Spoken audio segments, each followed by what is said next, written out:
Check, check, mic check, 1, 2. Salut, je m'appelle Fanny Ruet et vous écoutez Les gens qui doutent.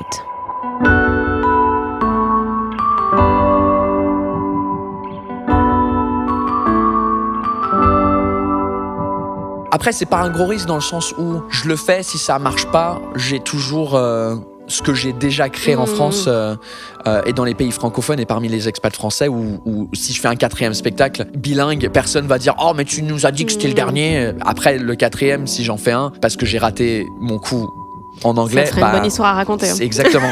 ça crée l'histoire de comment je me suis ramassé la gueule dans mon propre pays et ça a pas marché. Dans ce nouvel épisode, je reçois Paul Taylor, humoriste britannico-irlandais que vous avez peut-être découvert dans What the Fuck France, What's Up France ou dans des vidéos montreux. Ces dernières années, il a tourné dans plus de 20 pays avec ses 3 spectacles bilingues français-anglais et il est passé par Bruxelles il y a quelques jours. Je suis allée voir le dernier show, Bisous Bye, dont il terminera la tournée au Zénith de Paris le 6 janvier. Le lendemain du show, on a fait un foot ensemble. Ça sert à rien de le préciser, mais franchement, ça fait toujours plaisir. Et puis on s'est posé chez moi pour parler de plein de trucs, du fait qu'après Bisous Bye, il ne fera plus de spectacle bilingue puisqu'il compte se lancer juste en anglais parce que le niveau du stand-up anglophone est plus élevé et Paul a envie de progresser. On a aussi parlé d'alcool qu'il ne boit plus parce que ça posait trop de problèmes dans sa vie, de comment il a été impacté par le décès de Steve Jobs et de la reine d'Angleterre et du fait que quand il était petit, il voulait devenir catcheur. J'espère que ça vous plaira. Putain, le serpent gigantesque. Ouais, je l'ai gagné à la foire. En jouant à quoi? Je balançais des petits cerceaux autour de bouteilles de coca. Ah ouais? Je visais l'iPhone, j'ai eu le gros serpent. Ah ouais, mais c'est pas une arnaque ces trucs-là? Ah si. Genre où c'est impossible de gagner un truc, c'est quand même balèze. Je ne savais pas que c'était impossible, donc je l'ai fait. Ouais. Écoute, c'est vraiment, je pense, 10 balles bien investies. Mais bon. Ouais. Alright, pour le son, c'est bon. Comment ça va? Ça va très bien, je suis crevé, mais ça va. Avec les 4 heures de sommeil là et le match de foot, ça va super à part ça, ouais. En plus, t'enchaînes ce soir là. Ouais, là on part à Lille et souvent ça se passe bien, donc je crois que je vais être emporté par l'énergie du public, mais je vais pouvoir dormir un petit peu, je crois, à l'hôtel en arrivant. On arrive vers 16h, donc genre si j'arrive à dormir, j'ai du mal à je sais pas si ça arrive à faire des siestes toi dans la journée. Ah, moi vraiment, oui. Ouais. J'en fais des immenses. Ouais. Ah, j'aimerais trop. Je sais pas. Mon cerveau, il est en surexcitation tout le temps et ça m'énerve. J'arrive pas à. Je sais pas. J'arrive pas à trouver un truc qui me calme. Soit je suis en train de penser à je sais pas. Il bouge. J'ai du mal à dormir le soir. Je m'endors. Ça me prend genre 1h30 pour m'endormir le soir. Et souvent, c'est pas avant 3h du mat'.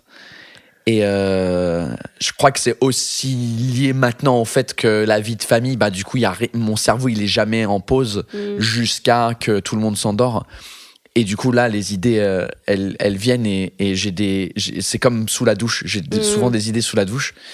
Et donc, ouais, je crois que mon cerveau, il est, je sais pas, je dois avoir un problème, mais je sais pas, j'ai jamais été voir quelqu'un, en vrai. Je devrais aller voir quelqu'un, mais ouais. Donc, je vais essayer de faire une sieste tout à l'heure. Et puis, t'as donc le Zénith dans un mois. Ouais, ça c'est cool. Il faut le remplir, mais ça va beaucoup mieux qu'il y a un mois. Attends, là pour situer, donc on enregistre le 16 décembre. Ouais. Donc ça va sortir dans 5-6 jours à mon avis. Ok. Du coup, tu joues au Zénith le 6 janvier. 6 janvier. Et il y a un mois, t'étais en panique. Il y a un mois, on était en panique parce qu'on a ouvert la billetterie en avril. Le 1er avril, qui était ma dernière date à Paris. Donc, on s'est dit, on finit la dernière date et puis on annonce le Zénith genre dans 9 mois. Et en 8 mois, je crois qu'il y avait 2000 billets sur les 4000.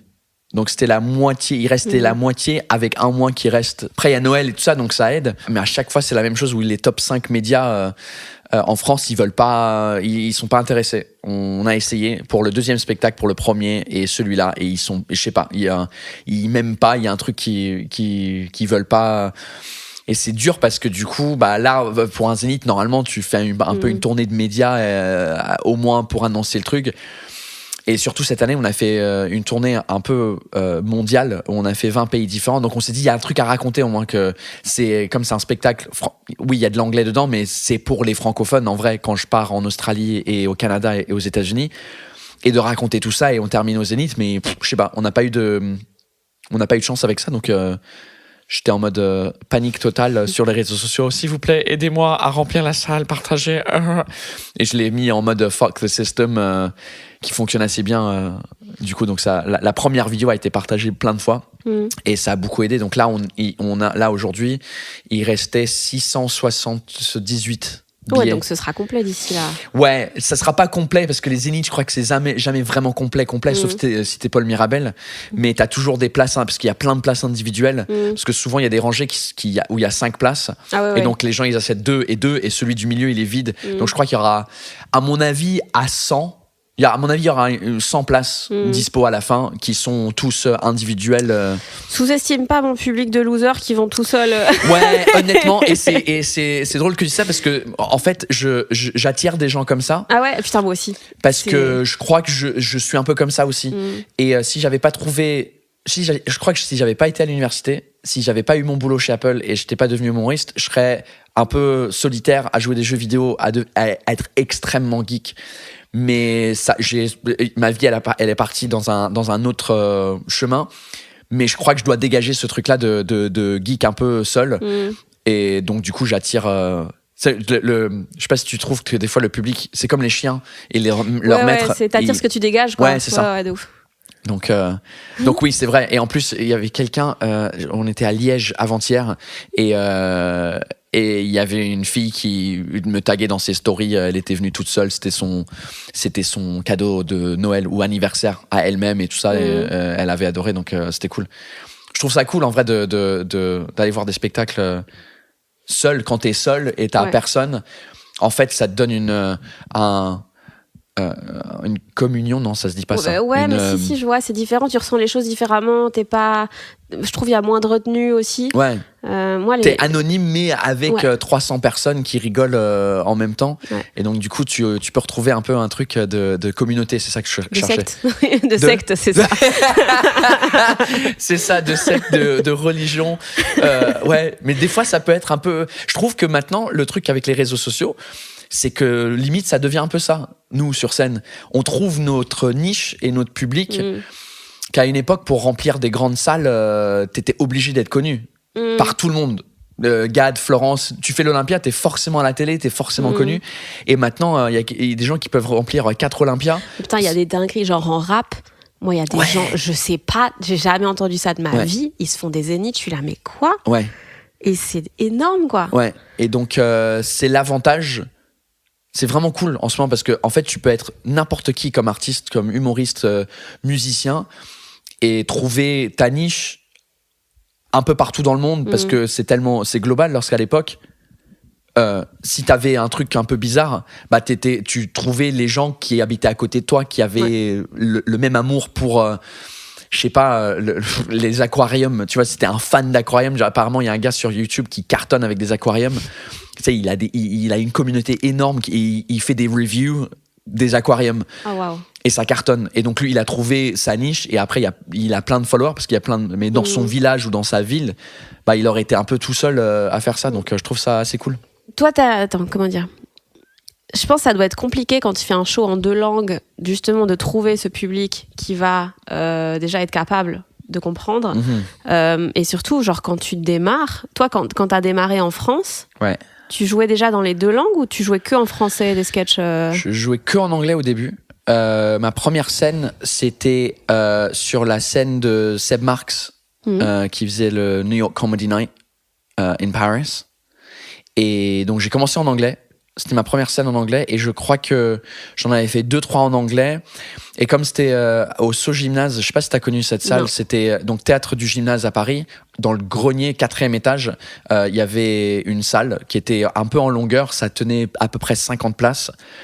Et c'est là où tous les spectacles anglophones se passaient. Enfin, Seb, il faisait son heure là-bas, son spectacle, je crois qu'il faisait genre son spectacle en anglais le vendredi, celui en français le samedi, et après celui en anglais, je crois qu'il faisait son plateau après ça. Ah ouais, d'accord. Donc j'avais fait ce plateau-là, et puis comme ils organisaient aussi des scènes en français là-bas, j'ai demandé au gars qui gérait la salle si je pouvais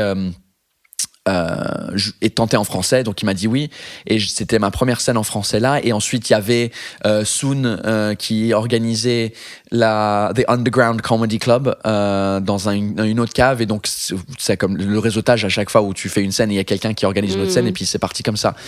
Et en vrai j'ai commencé à faire les deux en même temps, mais j'ai très vite arrêté le français parce que j'arrivais pas, ça marchait pas, j'arrivais pas à trouver, j'étais pas assez confortable en français sur scène, et surtout j'arrivais pas à pas justifier que je suis anglais, mais j'arrivais pas Oui, parce que ton accent était trop bon, et donc les gens... Ouais, c'est ça. Et donc en fait je faisais un peu la même chose en anglais et en français, dans le sens où ma vie en France d'expat, j'observe des trucs qui étaient différents, mais avec mon accent ça passait pas en fait avec le public. Déjà on était devant 12 personnes, donc c'était un peu compliqué déjà, et donc ça me démoralisait, parce que dans la même soirée je pouvais faire une scène anglaise qui se passait hyper bien et une scène française et qui était nulle, et c'était compliqué de gérer ça, et donc j'ai arrêté en français pendant 1 an, je crois, 1 an et demi.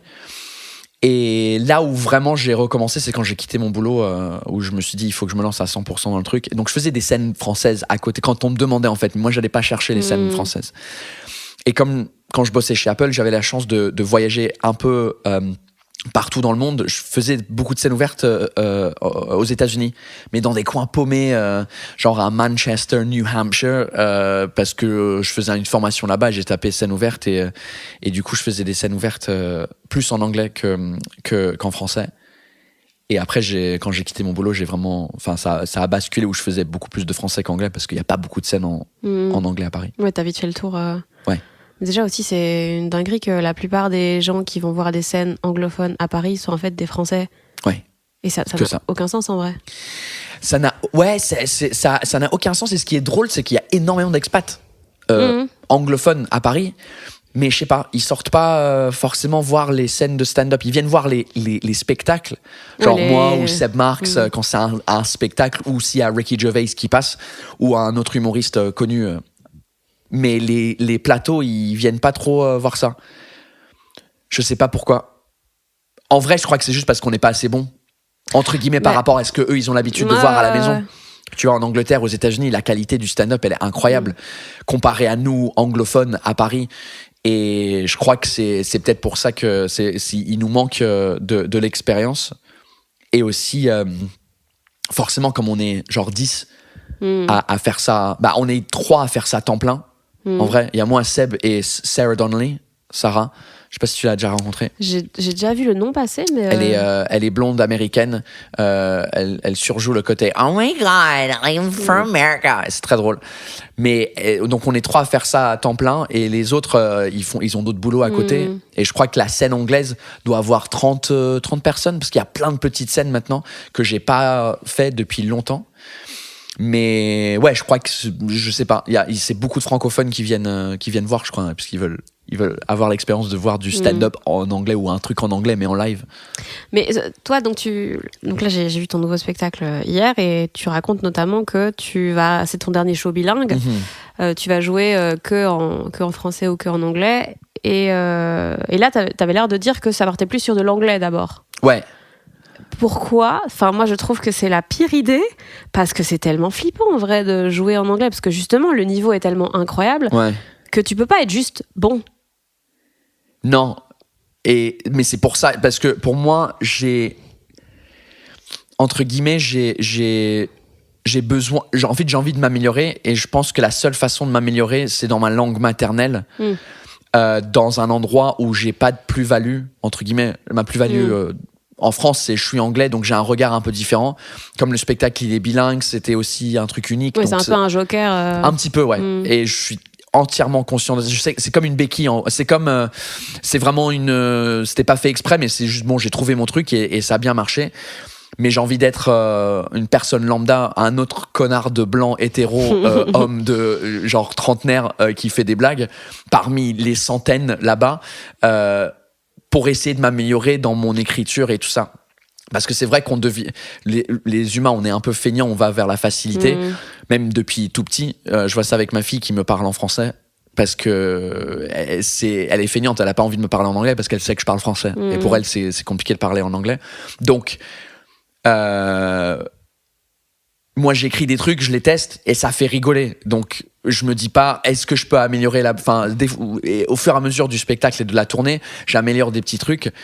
Mais des fois, je les améliore et puis ça marche pas parce que le niveau de compréhension, il y a un truc qui marche pas, je sais pas pourquoi. Et donc, du coup, j'ai envie de faire ce truc où je suis totalement un inconnu et un peu recommencer et puis voir si en vrai je vaux quelque chose en anglais dans ma langue maternelle, quoi. Mais donc, tu vas rôder à Paris ou tu vas aller direct ailleurs? Non, je vais les trucs en anglais, je vais peut-être les faire de temps en temps en France. Mais le truc, c'est que j'ai envie de tester des trucs dans ma langue maternelle avec des gens qui parlent ma langue maternelle d'une façon maternelle. Mieux que des Français. Mieux que les Français, mieux que même par tous. En fait, ce que je racontais hier dans le spectacle, le truc de jeu de mots qui fonctionne pas, en fait. Il y a un truc qui marche, mais même des trucs cons. Hein. Je te donne un exemple de mon deuxième spectacle où je faisais une blague où en gros je disais je suis devenu papa et puis elle est chiante, elle râle toute la journée et j'imitais genre ouah, elle râle et ça c'est juste ma femme. Et ça faisait rire énormément en français, mais au début je le faisais en anglais. Je disais I had a baby and it's all day it's complaining wow and that's just my wife. Ça marchait jamais. Et c'est la même blague mot pour mot. Et il y avait un truc de je sais pas ce que c'était parce que c'est pas qu'ils ont pas compris les mots parce que c'est facile, c'est des mots faciles comparés au reste du spectacle où ça rigolait dans des parties anglais, mais je sais pas si c'était la construction de la blague en anglais qui faisait une étape de plus dans ton cerveau qui fonctionne et donc du coup je l'ai fait que en français ce truc là et donc c'est pour ça que je me dis que j'ai envie de faire ça dans des pays anglophones ou des pays où le niveau d'anglais il est vraiment élevé, genre l'Allemagne, les Pays-Bas ou le nord de l'Europe, juste pour voir. Après évidemment, parce que le truc c'est que après le risque c'est si je construis entre guillemets un spectacle dans ces pays là, peut-être que l'anglais il est trop élevé pour venir le jouer en France. Donc c'est un peu un dilemme, mais si tu veux, je suis dans ce truc depuis 7 ans de faire des spectacles bilingues. J'aurais pu faire un 4e, un 5e, un 6e, mais je voulais tenter un nouveau truc et juste voir ce que ça donne dans les pays anglophones aussi. Putain, c'est fou, c'est tellement risqué, je trouve. En fait, on dirait qu'à chaque fois que t'as débloqué un niveau, où genre tu prends un risque, puis une fois que t'as débloqué le niveau, tu fais, tu sais quoi, je veux plus dur. Oui, je sais pas. Ouais, c'était un peu le... Après, c'est pas un gros risque dans le sens où je le fais, si ça marche pas, j'ai toujours ce que j'ai déjà créé en France et dans les pays francophones et parmi les expats français où si je fais un 4e spectacle bilingue, personne va dire « Oh, mais tu nous as dit que c'était le dernier ». Après, le 4e, si j'en fais un, parce que j'ai raté mon coup en anglais... Ça serait une bonne histoire à raconter. Hein. Exactement. Ça crée l'histoire de comment je me suis... ramasser la gueule dans mon propre pays et ça a pas marché. Donc ouais, je sais pas exactement. J'y ai pas trop pensé non plus parce que j'arrive pas, je sais pas si c'était pareil, mais quand j'arrive pas à penser à des nouvelles choses qui m'excitent parce que sinon, ce que je fais actuellement, je m'ennuie en fait. Ouais, c'est sûr. Et donc j'ai essayé pas trop de penser à ça. Là, il reste 3 spectacles. Donc ça commence maintenant à mouliner un peu. Et j'ai l'impression qu'elle a été courte ta tournée pour celui-ci justement. C'était 1 an, quasiment pile jour pour jour. On a commencé le 4 janvier et ça finit le 6 janvier. Ah ouais, donc c'est vachement court. Ouais, en fait, je voulais faire un spectacle pendant 1 an. Le deuxième, je voulais qu'il dure 1 an. Mais avec Covid et tous les reports et tout ça, on peut pas annuler parce que ça coûte de l'argent, donc il fallait reporter. Donc ça a duré 3 ans aussi le deuxième, comme le premier. Et je voulais... voir ce que ça donne de faire 1 an, un peu comme les Anglais ou les Américains qui préparent, enfin surtout les Anglais qui préparent le festival d'Édimbourg tous les ans. Ils font un nouveau spectacle à Édimbourg et ensuite ils le rôdent à Édimbourg pendant 1 mois et ensuite ils font la tournée jusqu'à, je crois, mai-juin et ensuite ils commencent à construire le nouveau spectacle pour 1 mois à Édimbourg. Ils font ça tous les ans et je voulais voir ce que ça donnait sur 1 an. Mais j'ai fait autant de dates dans cette année que sur 3 ans des 2 premiers spectacles. Donc c'était un peu trop intense en termes de rythme. Mais je sais pas si c'est lié au temps ou le combien de fois tu le joues, mais j'ai l'impression que ça fait 3 ans que je le joue et que les trucs que je raconte dedans sont déjà périmés en fait. Tu grandis si vite. Mais c'est un peu le truc chiant avec notre métier, c'est que c'est un cliché, pas un cliché, comment tu dis ça, une image fixe de notre vie à un moment. Un instantané. Ouais, mais qui est tout de suite dans le passé. Donc on vit dans le passé tout le temps parce qu'on est en train de raconter des trucs qui se sont passés ou notre point de vue sur la vie, mais même si c'est 24 heures, c'est 24 heures et des fois, surtout les humoristes qui parlent de l'actualité, c'est périmé tout de suite et du coup tu te sens... J'en peux plus là, les gens qui font encore des blagues sur le confinement où tu es frère, mais pense à mourir éventuellement. C'est terrible ça. Ah non, ça me... vous vous souvenez des masques? Oh non. S'il vous plaît quoi. Ouais, non. Tantôt, tu disais que donc là, tu avais envie de t'améliorer. Comment on s'améliore quand on fait ça depuis 7 ans et qu'on a déjà fait 3 spectacles? Tu vois, parce qu'en général, après 3 spectacles, t'es un peu dans tes réflexes, tu te laisses aller, machin. Et... Bah là, pour les... Je sais, j'ai pas la réponse, mais ce que j'ai essayé de faire pour les... Déjà, le premier, j'ai essayé d'être drôle. C'était ça le but quand tu commences et tu te lances. Déjà, c'est d'être drôle sur 10 minutes et ensuite de construire un truc qui est drôle. Sur le deuxième, je voulais améliorer un peu le storytelling, de pouvoir raconter une histoire un peu plus longue et pas chercher une blague toutes les 5 secondes. Donc je travaillais une histoire qui est arrivée et ça, je crois qu'elle durait 7-8 minutes l'histoire et ça marchait bien. Donc j'ai travaillé ce muscle-là sur celui-là. Je voulais essayer d'être encore plus à l'aise avec du silence et d'avoir un moment dans le spectacle qui est un peu plus sérieux et moins drôle avec des blagues à la fin. La partie où je parle du fait que j'ai arrêté de boire de l'alcool et j'ai arrêté de faire la fête parce que j'allais me divorcer, puis c'était compliqué, puis la reine qui décède, un peu tout ça en même temps. Mais j'ai du mal à pas trouver une blague et pas à chercher le truc. Parce que j'ai peur que ça devienne comme un TED Talk. Ouais. Et mais en vrai, j'ai regardé un de mes humoristes qui est devenu un des humoristes préférés, c'est Mike Birbiglia. Je sais pas si tu vois qui c'est. Oui, il a des choses sur Netflix, il me semble. Ouais, il en a un nouveau qui vient de sortir. Le premier que j'ai vu, ça s'appelait The New One. Non, je me rappelle plus. Bref, c'était par rapport à la parentalité. Il a joué ça à Broadway.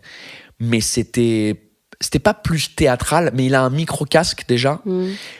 Mais c'est du stand-up, mais il y a vraiment des moments très drôles, touchants. Il y a des moments où pendant 3 minutes, il y a aucun rire et il parle très lentement.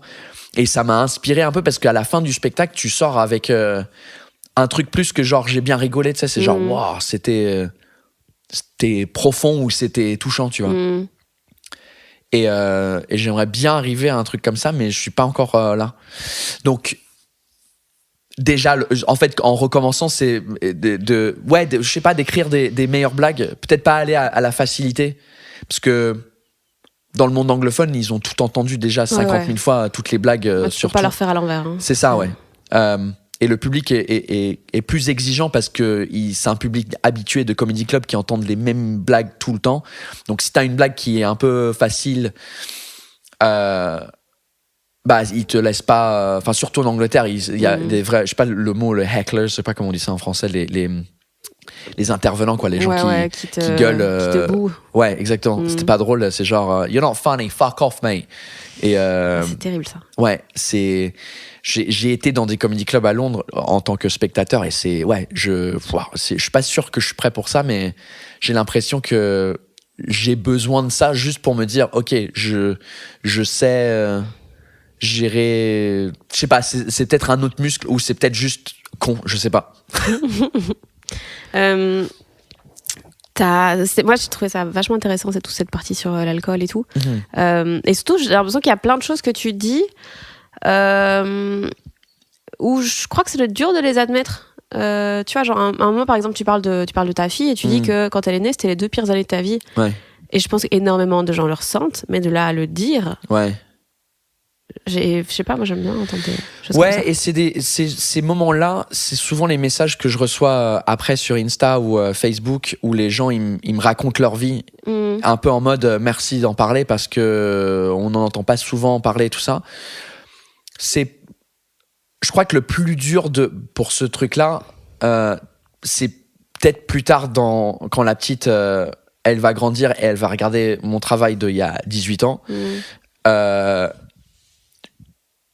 J'ai pas envie, mais ça, je lui dirais avant qu'elle regarde tout ça, je lui dirais que c'est pas que c'est pas vrai, mais je lui expliquerai. C'est caricaturé, quoi. Ouais, c'est caricaturé, et puis aussi que c'est une vérité, en fait, parce qu'à un moment donné, elle va grandir, et peut-être qu'elle va voir des enfants un jour, et puis nous, ce qui nous a manqué, entre guillemets, mais c'est comme tous les parents, c'est juste d'avoir des vraies histoires, des vrais gens qui ont vécu de la merde, parce que j'ai l'impression qu'il y a ce tabou, que ça soit autour de l'alcool ou autour de plein de choses dans la vie, que tu peux pas admettre certaines choses, où t'es obligé d'être genre non, tout va bien, je gère, je suis une femme qui a un enfant et je travaille et je gère, et t'as pas le droit de montrer, surtout les femmes, c'est compliqué pour vous, parce qu'il y a en plus il y a cette pression sociale de faut continuer à travailler, parce que voilà, c'est pas, on est égaux et tout le truc, et je crois que c'est dur, parce que en vrai je crois que, enfin, en tout cas moi, ma femme, elle a eu cette envie maternelle qui est vraiment biologiquement, il y a un truc qui s'est passé dans elle où elle est devenue beaucoup plus maternelle.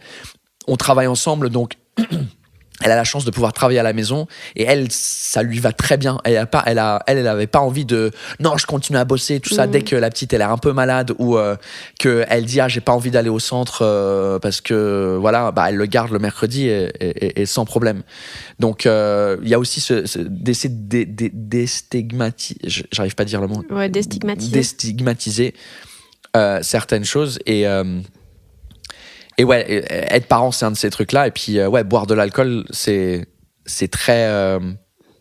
Je crois que Farid, il avait un sketch là-dessus, mais je me souviens pas, où je crois que lui, il avait pas arrêté, c'est juste qu'il boit pas du tout. Il avait fait un truc assez drôle sur pourquoi, enfin, les gens qui lui demandent pourquoi tu bois pas et tout ça, etc. En vrai, dans la vraie vie, j'ai pas eu tant de problèmes que ça. Je crois que c'est devenu beaucoup plus accepté maintenant qu'on boive pas. Ah ouais, maintenant j'ai l'impression que les jeunes, là... les jeunes, je dis ça comme si j'avais 40 ans au moins, là. Non, mais j'ai l'impression que les vingtenaires, c'est plus trop leur délire, quoi. Je sais pas. Comme je suis pas dans leur monde, je sais pas. Ouais, non, je pense qu'ils ont d'autres façons peut-être. Après, ailleurs, hier, quoi. avec l'équipe, on est sortis en boîte, et ça buvait quand même beaucoup. En même temps, t'étais à la Ginette. C'est vraiment le truc de jeunes bourges, école de commerce. Ah ouais, c'est vrai ouais. qu'il y avait pas mal de gens avec des lunettes, donc je me suis senti moins awkward d'être là avec des lunettes. Mais moi, j'étais comme ça avec mon pull. Il y avait pas mal de lunettes, chemise en mode ils sortaient du boulot, quoi. Ouais. Startup Nation. ouais. Classique. Mais toi, il y a une phrase qui m'a pas mal marquée dans le show, c'est quand tu dis que t'as réalisé que à un moment tu préférais ta vie pro à ta vie perso. Et je trouve ça aussi ouf de l'admettre, surtout parce que c'est un truc où si tu t'en rends compte, c'est pas pour autant que c'est évident que tu vas vouloir changer ça, tu vois. Ouais. Parce qu'en vrai, si tu t'amuses dans quelque chose, pourquoi tu changerais ? Ouais. Et enfin, comment t'as pris conscience de ça et comment t'as réagi ? En fait, c'était un peu lié au truc d'être parent aussi. En fait, une des raisons que c'était compliqué au début, c'est parce que la petite, elle avait 9 mois quand le confinement a commencé. Et on était dans un appart de 50 mètres carrés. Et elle commençait à marcher, et c'était compliqué. Enfin, c'était un enfer. Et moi, j'ai commencé à faire des lives tous les jours sur YouTube. Et moi, j'arrive pas à pas investir dans un truc. Donc, j'ai fait le live depuis ma webcam avec le micro intégré de l'ordi. Et après, je me suis dit, comment je peux améliorer le son ? Donc là, je commence à faire des recherches. Donc, je passe du temps en dehors de l'heure où j'étais en direct à chercher, et je crois qu'une heure, c'est devenu 2 heures, devenu 3 heures de recherche et tout ça. Et en vrai, j'étais un peu, sans le savoir, j'étais pas là pour ma femme, en vrai. qui s'occupait beaucoup de la petite. Et après, quand le confinement s'est arrêté, mais on pouvait toujours pas jouer, j'ai commencé à faire les lives depuis le bureau de ma productrice. Donc là, c'était à 40 minutes en vélo. Ou en voiture, et donc je partais au studio pour faire les lives, et donc ça a rajouté encore plus de temps, et souvent comme c'était en direct à 20h, je me bourrais la gueule avec la personne dans le studio, et on allait souvent jusqu'à 1h du mat en direct, et après le temps de fermer boutique entre guillemets, enfin faire tout ce qu'il fallait faire sur YouTube, le titre et tout ça, des fois je rentrais à 3-4 heures du matin. Et donc en fait c'était le début de ça, et ensuite quand les tournées ont recommencé, j'ai un peu continué avec ça, où je me suis dit souvent en tournée il y a des dîners prévus après le spectacle ou avant. Moi j'aime pas manger avant, je sais pas si toi t'arrives à manger avant de monter sur scène, mais... moi en général je mange genre des noix ou ce genre de choses pour me caler, et puis après je dîne classique. Et souvent en fait, sur la première tournée, c'était organisé par le promoteur, et on dînait avec lui et genre mon régisseur. Et souvent, c'était chiant, parce qu'on était dans un resto vide parce qu'il était 23h, et eux, ils parlaient du métier et tout ça, et puis c'était un peu... À un moment donné, vite cafard. Hein ? C'est vite cafard. Ouais. Et moi, je me suis dit, je préfère faire ça avec des vrais gens qui sont pas du milieu, genre des gens qui sont venus voir le spectacle. Donc j'ai commencé à inviter tout le monde après le show au pub irlandais du coin où on pouvait boire des verres. Et j'ai fait ça 1 fois, 2 fois, et après c'est devenu un peu l'habitude à la fin, où sauf si on devait partir le lendemain matin tôt ou un truc comme ça, j'invitais le public à boire des verres. Et une fois qu'on est dans le pub, après il est 1h, ça ferme, et puis nous on demande aux locaux, est-ce qu'il y a un truc après? Ouais, venez, et on connaît un endroit. Des fois on s'est retrouvé, un gars qui travaille dans un restaurant, il dit viens au resto, on ferme, enfin c'est fermé, mais on peut aller dans la cuisine et boire des trucs jusqu'à 4-5 heures du matin. Et en vrai, j'adorais ça, mais ouais, c'était pas, encore une fois, c'était vraiment pas cool pour ma femme, parce que je rentrais et puis j'étais éclaté, et des fois en gueule de bois sévère où je vomissais, et puis du coup je crois qu'elle, ça la saoulait, que je partais en tournée, que je m'amusais pendant qu'elle se faisait chier à la maison avec la petite, qui était toujours, elle avait 2-3 ans à l'époque, et qu'en plus quand je reviens, je suis complètement en gueule de bois, et donc ça l'énervait encore plus. Et ça arrivait à un moment où ça a juste explosé en septembre de l'année dernière, et du coup je me suis dit vas-y, j'arrête de boire, j'en ai marre de perdre ma vie à être en gueule de bois toute la journée et vomir. Et aussi, je pensais que j'avais peut-être un problème, parce que je crois que j'avais passé 3 ans à boire tous les jours. Pendant le confinement, avec ma femme, on descendait 1,5 bouteille tous les soirs, parce que c'était tellement dur. Et après, moi, j'ai continué en tournée. Je buvais une vraie bière sur scène, donc je buvais une bière avant pour me mettre dans le mood, une bière après, donc c'était déjà 3 bières, et au moins 3 fois par semaine. Et je me suis dit, j'ai peut-être un truc. Je voulais arrêter pour voir si ça me manquait. Et en vrai, 2 semaines plus tard, c'était l'anniversaire de ma femme, où j'ai pas bu pour son anniversaire. On est sortis dans un resto, et puis il y avait du bon vin et des cocktails, et j'ai pas bu. Et 2 semaines après, c'était mon anniversaire, et j'ai dit si j'ai pas bu pour le sien, je vais pas boire pour le mien, donc j'ai pas bu pour le mien. 1 mois plus tard, c'était nos 14 ans ensemble. Pareil, je me suis dit j'ai pas ça, et en fait, une fois que tu rates des grosses occasions, après tu te remets pas à boire un mardi soir avec des Heineken. Donc, et du coup, ça te manquait? Non. Ah ouais? Pas du tout. Et donc j'ai eu beaucoup de chance, parce que je sais que c'est très compliqué pour beaucoup de personnes, et c'était à cette époque-là où j'ai commencé à lire des interviews de Matthew Perry de Friends, qui lui avait un gros problème avec l'alcool. Et je me suis dit putain, je suis chanceux, parce que lui c'était physique. Ouais. Beaucoup de personnes, quand ils arrêtent, il y a un truc qui se passe. Moi, c'était rien du tout. Et en vrai, ça a beaucoup... ma vie s'est améliorée, je suis beaucoup moins fatigué. La preuve, avec 4 heures de sommeil, j'ai réussi à faire un foot de 1h30. En plus, cette semaine, je fais 4 spectacles, 2 dans la même soirée hier. Enfin, c'était... Donc je me sens moins fatigué. Et Mais la vie à la maison, ouais, c'est 1000 fois mieux parce que je suis là. Enfin, je suis là quand je suis pas en tournée. Là, cette année, je n'étais pas beaucoup là. Mais quand je suis là, je suis là, quoi. Je suis pas mentalement ailleurs en train d'être en bad. Ouais. Mais du coup, l'alcool, c'était genre c'était une fuite ou c'était juste fun? Je crois que c'était les deux. C'était le fun, mais c'était le fun parce que c'était une fuite de le pas fun qu'on vivait à la maison. Ouais, c'était à la fois la cause et la conséquence, quoi. Ouais. C'était... J'en peux plus d'être à la maison. Donc, je vais sortir m'amuser. Et du coup... ça va encore moins bien à la maison, quoi. Ouais. Forcément, quand tu sors t'amuser, il y a souvent... Enfin, dans nos cultures, il y a ça implique l'alcool. Et c'est vrai que maintenant, jusqu'à minuit, ça passe. Mais après minuit, j'ai du mal à rentrer dedans parce que forcément, comme tout le monde boit, je sais pas. Déjà, je suis mal à l'aise dans les boîtes de nuit. Mais donc, il me faut de l'alcool. Et donc, si j'ai pas, c'est un peu nul, quoi. Donc, je m'amuse moins. Mais je suis pas moins heureux. Oui, je sais pas si ça a du sens. En soi, oui, c'est pas grave de rater ce qui se passe entre minuit et 2h du matin en général. Il s'est rien passé d'incroyable en vrai. Une chanson de Ed Sheeran récemment qui s'appelle Bad Habits.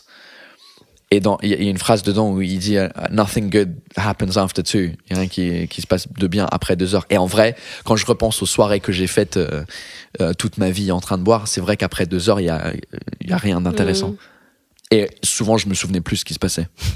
Du coup, maintenant, tu utilises quel moyen pour quand c'est trop, tu vois, quand c'est stressant, ok, si t'as pas ce truc de ok, vas-y, on se pose, on prend une bière et tout, tu la mets où ta soupape, elle est où? Soupape, je connais pas ce mot. En même temps, c'est pas un truc très utilisé. Tu vois, c'est une sorte de petits trucs en plus, tu vois, pour laisser la vapeur. Ok, vois. Ouais. Enfin, la vapeur ou d'autres trucs, en gros, je sais pas trop. Coucou, ici la Fanny du montage. 2 petites choses. Premièrement, je suis bien d'accord que c'est hyper fourbe d'utiliser le mot soupape dans une conversation avec quelqu'un dont le français n'est pas la langue maternelle. Je suis vraiment pas sympa. Et secondement, ce que je viens de dire, en fait, ce n'est absolument pas la bonne définition du mot soupape. Mais bon, voilà. Bisous. C'est une bonne question parce que je sais pas si j'ai trouvé un truc qui est peut-être une des raisons que cette année, avec la tournée et tout, je me sens pas forcément plus heureux en vrai que là où je sortais, je buvais tout le temps. Je sais pas. J'en ai pas vraiment. Enfin, j'en ai peut-être, mais j'ai pas. C'était tellement speed cette année que j'ai pas eu le temps de. En fait, le truc qui me manque, c'est du temps seul, juste tout seul. Parce que si je suis en tournée, évidemment, je suis avec mon manager, mon régisseur, productrice, peu importe, on est toujours plus que juste moi en tournée.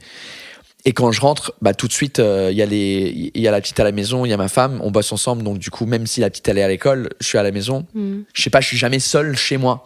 Et donc j'ai eu, je crois, 2 jours depuis septembre où j'étais seul. C'était une journée à Amsterdam où il y avait un jour off entre Amsterdam et Vienne. Donc moi je suis resté à Amsterdam et un jour entre Lyon et Grenoble ou un truc comme ça, donc je suis resté un jour à Lyon. Donc c'était les 2 jours depuis septembre où j'étais vraiment tout seul dans ma chambre d'hôtel à comater tout seul. J'ai mis mon téléphone en mode avion et donc je crois que c'est ces moments-là où je crois que j'ai besoin de plus de moments comme ça pour sortir un peu les émotions ou le stress que j'ai. Et t'aimes quand c'est speed? Ou est-ce que c'est juste que ça s'est mis comme ça et que... Ouais, depuis toujours, je suis un peu... je fonctionne bien quand il y a beaucoup de pression. À l'université et puis à l'école, c'était toujours le lendemain quand le truc, il était... quand s'il y avait un examen ou un papier à rendre, c'était la veille que je me mettais en action. Et puis, je sais pas. Je crois que c'est un truc génétique. j'ai écouté des podcasts et des gens qui parlaient un peu de ce truc-là. Et puis il y a vraiment, même c'était drôle parce que j'étais voir un ostéo il y a 1 an, que depuis j'ai été voir 2-3 fois, et en 3 minutes il a cerné ma personnalité juste en me regardant dans les yeux, et j'ai pas compris parce qu'il me dit en fait c'était ostéo et voyante. Ouais, c'est les deux, exactement. ouais. Et il dit, est-ce que je peux me permettre de vous dire quelques petits trucs? Et je dis, donc ça commence comme ça, je dis ouais. Et il me décrit totalement, il me dit, est-ce que vous aimez bien, vous fonctionnez bien sous pression? Est-ce que vous avez du mal à vous endormir? Et il me décrivait genre ma personnalité. Et je dis, ouais, c'est bizarre. Enfin, il me dit, parce que je vois dans vos yeux, les pupilles sont dilatées. Si, apparemment, parce que mes yeux sont plus... C'est juste, il écoutait tes podcasts. Alors ça, c'est possible. Je sais pas, c'est possible. Mais il y avait des trucs que je dis jamais. Je me rappelle plus ce que c'était maintenant. Mais ça m'a fait flipper. Et apparemment, en regardant, dans la pupille, elle est plus dilatée que la moyenne, un truc dans le genre. Okay. Et donc, ça veut dire que j'ai un système nerveux parasympathique. Ok. Ici encore la Fanny du montage. Paul a vérifié après l'enregistrement et c'est exactement l'inverse qu'il voulait dire. C'est plutôt son système sympathique qui fonctionne beaucoup, donc celui qui est stimulé en cas de stress notamment. Maintenant, si ça vous intéresse, je vous conseille plutôt de chercher sur internet ou dans des bouquins parce que clairement la neuroscience c'est pas trop notre domaine de prédilection, quoi. Il m'a dit va regarder sur internet, et j'ai regardé, et effectivement il y a des gens qui ont des systèmes nerveux comme le mien qui fonctionnent un peu toujours à 100 à l'heure, où tu as du mal à te détendre et qui tu fonctionnes bien sous pression. Et donc oui, c'est pas forcément que j'aime ça, mais c'est comme ça que je fonctionne le mieux. Okay. Et en vrai, cette année, comme je voulais faire 1 an, et comme on n'a pas réussi à faire une tournée dans plusieurs pays pour le 2e spectacle, comme on avait fait pour le premier, à cause du Covid, je voulais vraiment essayer de faire une tournée dans les pays qu'on avait visités pour le premier spectacle, mais en 1 an plutôt que dans 3. Et donc c'est pour ça que le routing est devenu un truc un peu débile et trop. Donc, et pourquoi t'aimes autant aller dans 20 pays différents? C'est pas que j'aime... aussi, j'aime voyager, mais aussi les gens qui me suivent, ils me demandent... Il y a beaucoup d'expats français un peu partout dans le monde.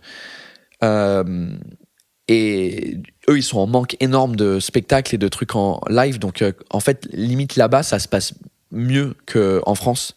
Parce que, c'est le seul spectacle français de l'année qu'ils vont voir à Canberra, en Australie. Donc ils sont encore plus reconnaissants que tu as fait le tour du monde pour aller les voir. Et de 2, comme c'est des expats, comme moi je suis un expat, notre vie elle est similaire, mais à l'inverse.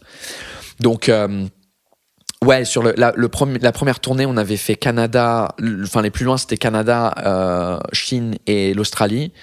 Et sur celle-là, on a fait plus de pays en Europe, genre Vienne, Amsterdam, Budapest et tout ça pour les expats là-bas. Et franchement, ils me demandent tous pourquoi il n'y a aucun Français qui vient les voir. Et je crois que c'est aussi parce que ça coûte très cher, ouais. Surtout devant 200 personnes, parce que c'est pas des grandes salles. Et de temps en temps, il y a des grandes salles, genre à Melbourne et à...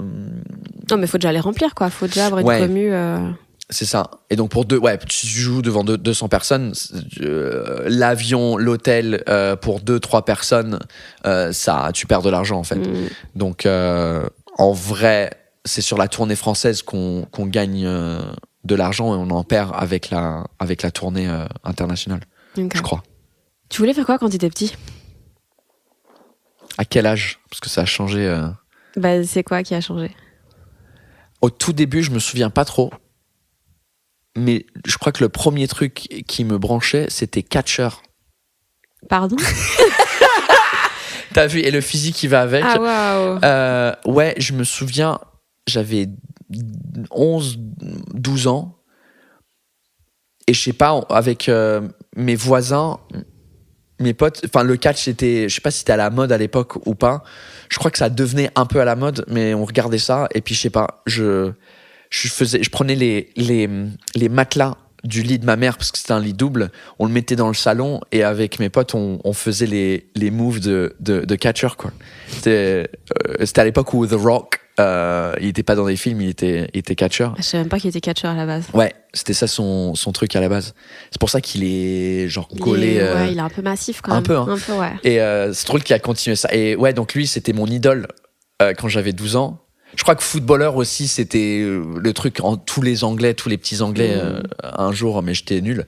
Donc c'est mon petit frère qui a eu les gènes de foot. T'étais jaloux un peu quand voir son petit frère arriver en première ligue, quid?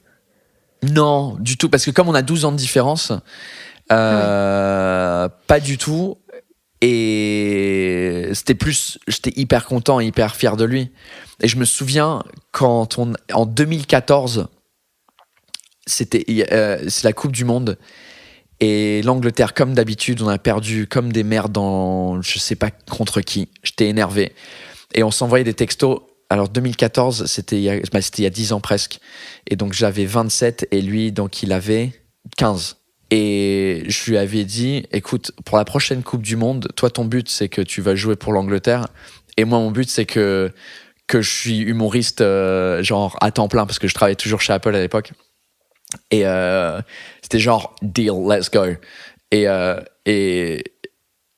je crois que je me rappelle plus, en 2018. En 2018, ma carrière, elle avait quand même, c'était le début de l'explosion un peu de ce qui se passait.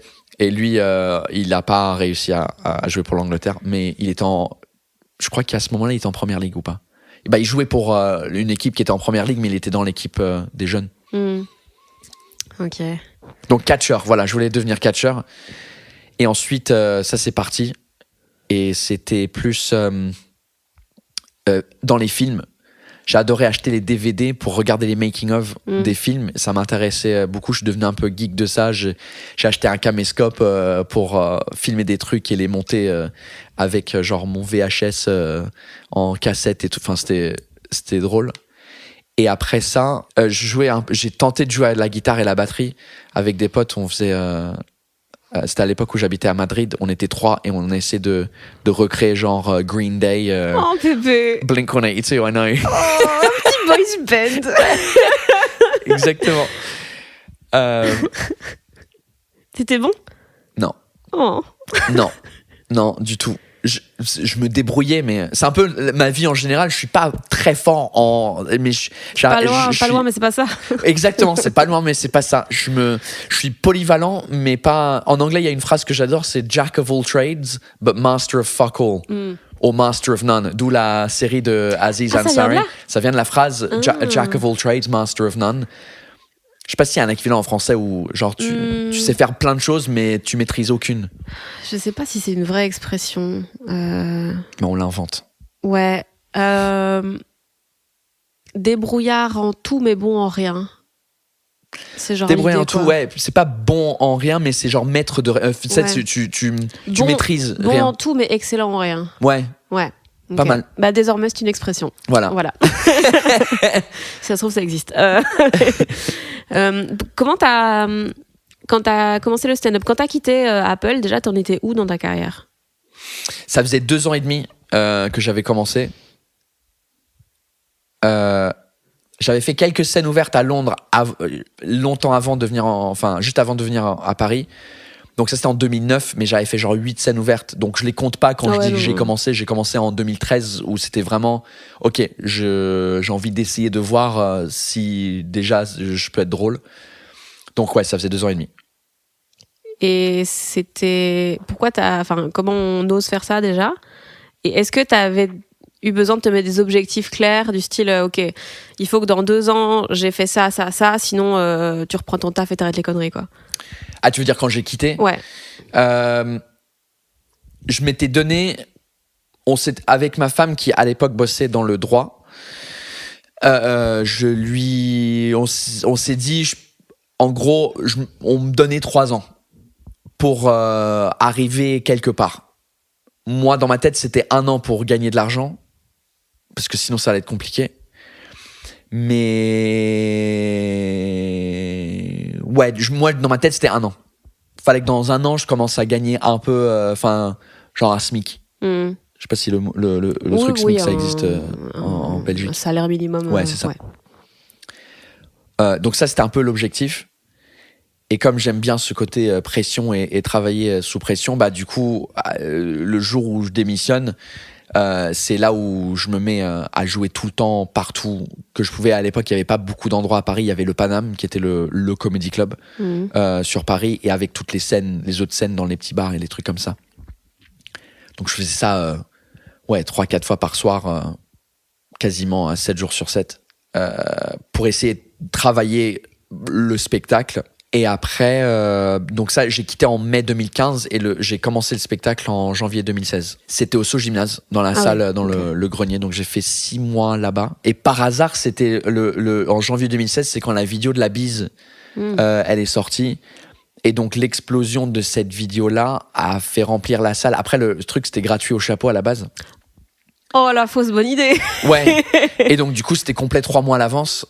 Sauf que quand je suis arrivé au mois de mars, bah, la salle était vide quasiment parce que c'était complet, mais comme ils avaient acheté leurs billets, ils avaient réservé les places et donc c'était affiché complet, mais au fur et à mesure, le public descendait parce que 3 mois plus tard, un spectacle gratuit, tu vas pas en fait. Ouais, c'est sûr. Donc je me retrouvais avec une salle à moitié pleine vers la fin des 3-4 mois dans le So Gymnase.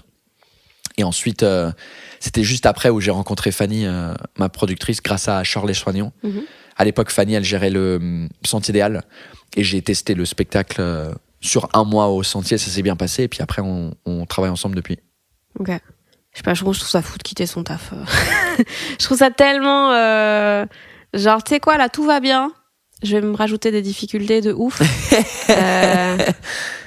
Ouais, non, je trouve ça malade. Mais toi, t'as pas quitté un boulot pour faire ça? Bah, pas vraiment. Non, parce que moi, je sortais seulement des études. Donc, très vite, Ok. Voilà, quoi. Ou alors, c'était des trucs de pigiste 1 ou 2 jours semaine. Ouais, d'accord. C'était pas un truc j'ai jamais stable. eu peur, tu vois. Je me suis jamais dit, putain, ça se trouve, je mange pas le mois prochain, tu vois. Ouais, bah, en fait, j'avais pas peur dans le sens où ça faisait 9 ans que je bossais chez eux. J'étais heureux, j'aimais bien le boulot, mais je me suis dit, j'ai pas envie d'arriver à 60 ans chez Apple et regretter d'avoir pas essayé. En fait, c'était ça la peur, qui était plus de me dire, putain, et si j'avais essayé, qu'est-ce que ça aurait donné? Parce que je crois que c'est à l'époque où je lisais plein de livres un peu inspirationnels dans des boîtes comme ça, internationales. Tu fais des formations et tu lis des trucs, et il y avait cette phrase ou cette étude de quelqu'un qui avait interviewé des gens qui étaient en train de mourir, en gros, et leur demandait c'était quoi leur regret dans la vie. Et la réponse la plus commune, c'était ils regrettaient pas les choses qu'ils ont fait, mais les choses qu'ils ont pas fait. C'est là la phrase de tous ces gens-là, c'est genre j'ai regretté d'avoir pas voyagé le monde, et j'ai regretté, etc. Et je me suis dit, ouais, ça, c'est si j'arrive à...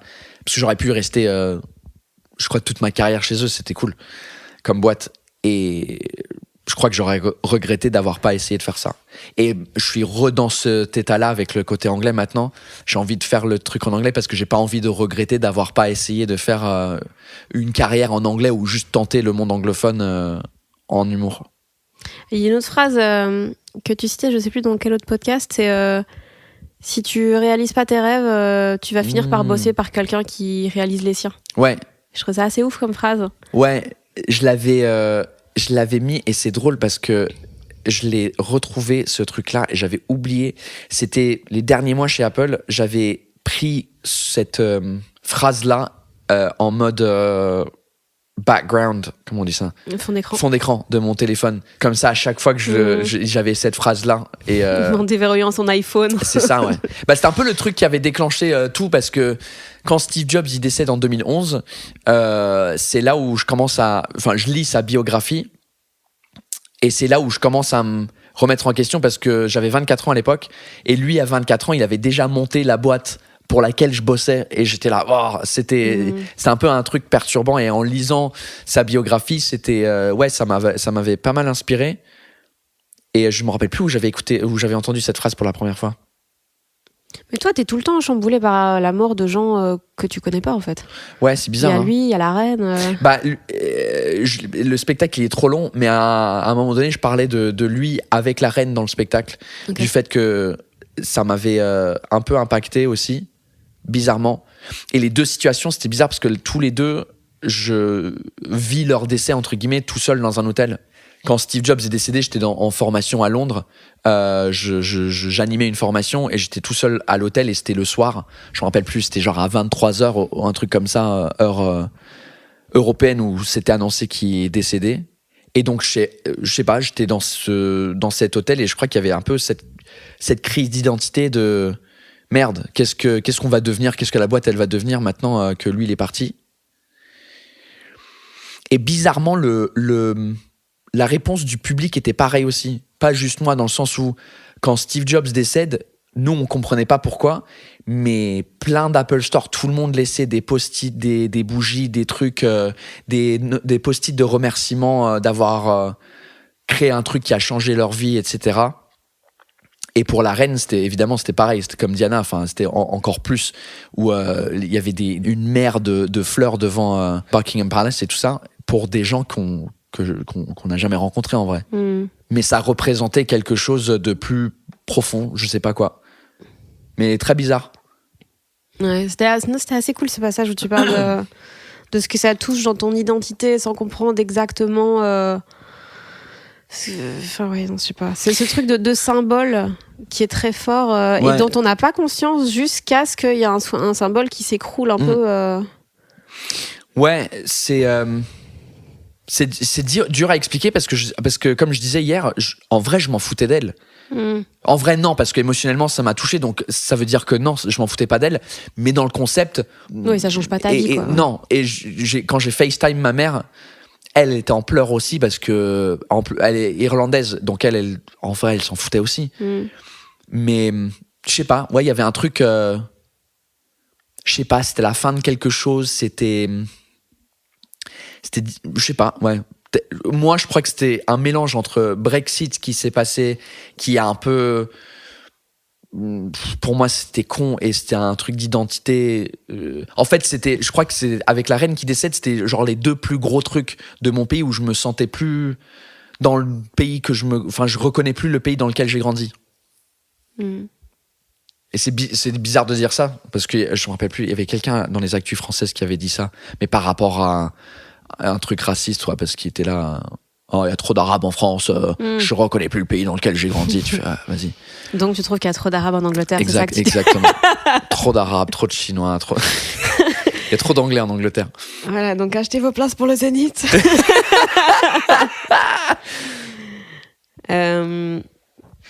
Quand tu fais du contenu, tu fais pas mal de trucs, t'as fait des vidéos, des podcasts, machin. Est-ce que tu fais ça parce que vraiment t'aimes ça, ou est-ce que c'est parce que comme ça maintenant ça remplit les salles, parce que les gens ils t'ont connu comme ça, ils te découvrent comme ça et tout ? C'est un mélange des deux. J'aime ça, mais est-ce que j'aime ça parce que ça remplit la salle ? Peut-être. Dans le sens où mon truc préféré, c'est d'être sur scène, avec des gens en vrai. Mais aussi, je crois qu'il y a des choses que tu peux dire dans des vidéos qui tu peux pas forcément dire sur scène, ou c'est juste c'est un rythme différent que tu sur scène, comme c'est en plan séquence. Il y a pas de cut, il y a pas d'effet. Il y a des blagues sans le montage, c'est moins marrant, quoi. C'est ça. Et donc c'est une autre façon de s'exprimer. Mais ouais, c'est sûr que tu vois, quand on joue le Zénith, c'est 4200 personnes si c'est complet. 4200 personnes en une vidéo, enfin tu fais une story en mode ouais salut, je suis là à Bruxelles, ça fait 4000, enfin ça fait autant de entre guillemets de visibilité, donc c'est sûr que ça crée une visibilité énorme, surtout si t'as quelque chose qui part un peu en viral et ça a des millions de vues. Tu fais mais c'est impossible d'avoir des millions de spectateurs à un spectacle, donc ça touche beaucoup plus de gens, et en plus pas que dans une ville, ça les touche un peu partout, et d'où le fait que j'ai la chance de pouvoir faire cette tournée un peu partout parmi les expats, parce que du coup mon contenu il est partagé par eux aussi, donc ouais, c'est sûr que c'est je dirais c'est limite 50% du boulot maintenant. C'est sur scène, on a 50%, et l'autre partie c'est sur les réseaux, et c'est de créer une communauté qui vont ensuite acheter des places pour venir voir le spectacle en vrai. Il y a beaucoup de choses qui te stressent encore dans ton métier ? Ouais. C'est ça qui est surprenant. Parce qu'au début, je voyais des gens qui faisait un peu les tournées que je suis en train de faire maintenant, et j'étais là, wow, c'est trop stylé, putain, les salles, c'est 2000 personnes, c'est incroyable, ça doit être ouf. Parce que là, quand je commençais, j'étais là, j'arrive même pas à faire rire pendant 15 minutes, donc je sais même pas, ça doit être ouf. Et en vrai, les problèmes changent, mais je trouve que moi, je suis pas moins stressé ou moins angoissé que avant. Ouais, c'est juste des problèmes différents, mais à plus grande échelle, quoi. C'est ça. Et puis les problèmes sont différents. Et puis des fois, l'enjeu, il est plus important dans le sens où maintenant que j'ai créé un truc, il y a une attente. Maintenant, quand les gens ils payent 30 balles pour venir voir le spectacle, il y a une attente. Ils ont vu des vidéos, ils ont vu le premier spectacle, ils se disent est-ce que ça va être aussi bien que le deuxième, que le premier, pardon. Et donc il y a cette pression en plus artistique où tu dis putain, le deuxième album, est-ce qu'il va être aussi bien que le premier, troisième, pareil. Et après aussi, malheureusement, lié à l'argent, forcément, quand l'argent commence à devenir plus, bah du coup, il y a des problèmes dans tous les sens, avec des contrats, avec des promoteurs, avec des gens. Juste plus tu génères de l'argent avec une tournée, plus les gens commencent à vouloir en prendre en fait. Et des fois, c'est frustrant quand tu dis, en fait, tous ces gens-là, ils bossent grâce à moi, entre guillemets, parce que j'ai créé un spectacle et je monte sur scène. Et des fois, d'être le moins bien payé de tout le monde, c'est frustrant. Pas parce que j'ai envie d'être payé plus, mais parce que j'ai envie que tout soit correct, quoi. Que la division soit équitable en termes du truc. Un exemple, ma captation à Londres l'année dernière, j'étais moins bien payé que le Steadicam qui a fait. En même temps, Steadicam, c'est dur. Steadicam, c'est très physiquement dur. Mais du coup, c'est des trucs comme ça où des fois, c'est lié à des frustrations et tu fais, il y a un truc qui va pas, je comprends pas. Et en plus, avec les réseaux sociaux, ce qui se passe, c'est que limite, on remplit nos propres salles aussi. Pas totalement, mais en grande partie. Et donc, c'est comme si une marque venait et disait tiens, tu peux faire la pub de Captain Morgan Rum. Je vois la bouteille depuis tout à l'heure, la bouteille trop stylée sur le côté. Tiens, est-ce que tu peux faire une pub là-dessus? Forcément, bah, tu demandes de l'argent pour faire la pub de ton truc. Mais nous, on nous demande pas. Enfin, on nous donne pas de l'argent pour faire la pub pour nos propres spectacles. Sous le contexte que c'est notre propre spectacle. Oui, mais si c'était dans un monde normal, on devrait être payé pour faire tous ces contenus en ligne. Ouais. En vrai, si ça remplit la salle. D'où l'intérêt d'un sponsor avec Captain Morgan dans toutes tes vidéos. Exactly. Please buy Captain Morgan Rum. It's delicious. Pourquoi tu mets tes shows gratuits sur YouTube et pas sur... pourquoi tu les vends pas à Canal ou quoi? Une partie parce qu'ils en veulent pas. Ah ouais? C'est un truc bilingue, donc ça correspond pas. C'est littéralement eux qui ont produit ces deux séries. Bah, le premier spectacle, on a réussi à avoir un truc cool où ils ont pris le spectacle pendant 1 an et ensuite je pouvais le mettre sur YouTube. En vrai, c'était pendant 1 an, mais en vrai, et c'est pour ça que je te dis les problèmes de contrat et tout le truc qui devient stressant. À la base, moi, ce que j'avais compris, c'est que je pouvais le diffuser sur YouTube 1 mois après la diffusion sur Canal. En gros, que le replay, tu sais, c'est les replays sur... c'est souvent 30 jours. Quand tu vas sur la télé et tu vois MyCanal. MyTF1, machin, exactement, c'est 30 jours. Donc, le spectacle, il est diffusé et 30 jours plus tard, je mets le spectacle en ligne. En 3 jours, ça fait genre 300 000 vues, je suis trop content. Et là, ils me disent, faut l'enlever parce que c'était pas du tout prévu, machin. Et moi, je suis dégoûté parce que moi, j'avais compris ça. En fait, c'était 1 mois après la dernière diffusion. Ah ouais, parce que c'était multidiffusé sur Canal, sur C-Star. Et il fallait attendre. Mais comme ça partait genre vraiment vite, j'étais là, tu sais, c'était un peu dans le truc de putain. Donc je l'ai laissé quelques jours de plus. J'ai pas vu votre mail. Ouais. Ça les a énervés et c'était un peu le truc que j'ai brûlé les ponts un peu avec eux à cause de ça. Mais après, ça s'est arrangé. J'ai continué à bosser avec eux après. Mais donc le premier, oui. Le deuxième, c'était juste le montant qu'ils achetaient le spectacle ne valait pas le coup par rapport à la visibilité. Parce que si ça tombe sur Canal, forcément, t'as personne qui va regarder ça. Ouais. Sauf s'ils mettent de l'argent derrière, comme Paul Mirabel. Là, ils ont mis des colonnes Maurice. Oh, mais même en vrai, il n'y a pas tellement de gens qui sont abonnés à Canal. Hein. Non. J'ai l'impression que déjà toute la France utilise mon compte. Donc vraiment, les gars, dégagez. Ouais. Non. Donc ouais, je me suis dit, sur la deuxième capta, on a payé genre 23 000 balles pour Ça va. filmer le spectacle. Donc c'est parce que moi, j'ai pas été payé. Parce que j'ai fait le montage, j'ai pas été payé pour. J'ai réalisé le truc, j'ai pas été payé pour. J'ai fait les sous-titres, j'ai pas été payé pour. Bref. Mais je savais, parce que je me suis dit, Netflix sont pas intéressés, Amazon sont pas intéressés, ça je le savais. Je crois qu'il y avait Comedy Plus qui était intéressé. Mais eux, ils allaient payer genre 30 000 balles, tu vois, pour le truc. Je dis, pour 7 000 balles, je préfère perdre 7 000 balles et le mettre gratuitement. Parce que ça, les 7 000 balles, on va les récupérer en billetterie. Des places, exactement. Ouais. Et en plus, je crois que j'avais fait un after où je montrais les coulisses du spectacle et tout ça. Je répondais aux questions et ils s'abonnaient à mon Patreon pour ça. Et donc, en vrai, on n'a pas du tout... Je crois que sur les 23 000, je crois qu'il y a eu un tiers récupéré, quoi, en argent pub... Okay. Tu sais, Google AdSense et tout le truc. Mais j'ai préféré faire ça parce que... Et pareil, pour le troisième, j'ai dit à Fanny, je m'en fous en fait, on va même pas aller chercher un diffuseur parce que... flemme. Du coup, il va arriver sur YouTube aussi après la tournée ? Ouais.